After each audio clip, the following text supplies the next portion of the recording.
This is a device that measures wind in full 3D, simply by moving it with your hand. It's not a pitot tube, it's not a hot wire anemometer, and it's not your everyday multi-hole probe either. When engineers and researchers want to characterize the airflow around an object, this is the tool they use. The measurement technique it relies on was discovered over 300 years ago. The story begins in 1732, France. Henry Pitot was tasked with measuring the water flow of the River Seine, which passes through Paris. He invented the Pitot tube, a device that measures how fast the fluid is moving by doing something counterintuitive, stopping it. The moment the fluid halts, its kinetic energy has to go somewhere, so that drives a column of air upward, and the height of the column tells you exactly how fast the fluid was moving. By finding the pressure difference, this can be converted to the velocity of the fluid. This simple but time-tested technology is still being used today in planes, boats, and wind testing facilities. Because of its simplicity, Pitot tubes are cheap, easy to install, and can be used in various places without disturbing the flow of the fluid. But it has one critical weakness. It's unforgiving about the angle of wind entering the tube. The fluid has to enter the tube perfectly parallel to the flow. Otherwise, the measurement falls apart. Scientists wanted something that could keep up with the more chaotic and unpredictable nature of flow. In the early 1900s, scientists began experimenting with hot wire sensors. These were thin metallic wires, usually made of platinum or tungsten. The metallic elements are heated by an electric current, up to about 300 degrees Celsius. The wires are then cooled by the incident flow. The temperature readings translate to resistance readings, from which you can deduce information about the flow. It's small, unobtrusive, and its high temporal resolution means it can capture turbulent, chaotic flows. The downside is that these devices are really fragile, break easily, and require time-consuming calibration. Fast forward to the 21st century.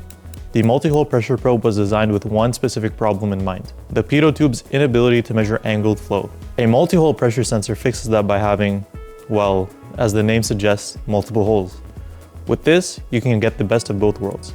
You can measure turbulence, it's sturdy, and it's accurate. However, all of these tools are missing something crucial when testing your wind. You cannot build a holistic view of your flow profile. They're all tools that are stationary and can only measure at a single point in your wind tunnel. Unless you have a robotic arm and program it and analyze it, with all these steps, it sounds expensive and tedious. Each of these tools does one thing well, but what if you didn't have to choose? What if WindProbe gave you the simplicity of the Pitot tube, a faster sampling rate, and the angular range of the multi-hole pressure sensor, all with the ability to track the flow in 3D space? That's the WindProbe. It combines the reliability of the Pitot tube's static pressure sensor with a sampling rate of 200 Hz. Its multi-hole design allows it to accurately capture incoming wind from various angles, and the integrated reflective trackers let you measure wind characteristics in real time, wherever you point it. To show what the WindProbe is capable of, let's look at a real-world use case. Say you're designing a drone for window cleaning. Yes, those exist. The problem with flying a drone that close to a building is wind shear. The shear layer develops right along a building wall where wind speed drops sharply. Testing how a drone recovers from wind shear is critical before conducting real flights. We can simulate wind shear with the WindShaper. Its fan arrays are individually programmable.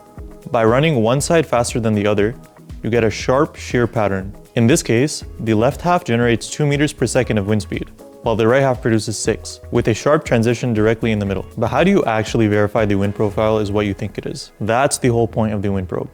So let's plug it into the WindShaper and see what we're actually dealing with. Let's look at the WindVision software. This is what the flow actually looks like in 3D. Red is high wind speed, green is low, exactly what we're targeting. And that's just one example of what's possible with a setup like this. So that's the WindProbe. We went from the Pitot tube to the hot wire anemometer to the multi-hole pressure sensor, and this is where it all lands. A tool that brings all of that together and adds 3D spatial tracking on top of it.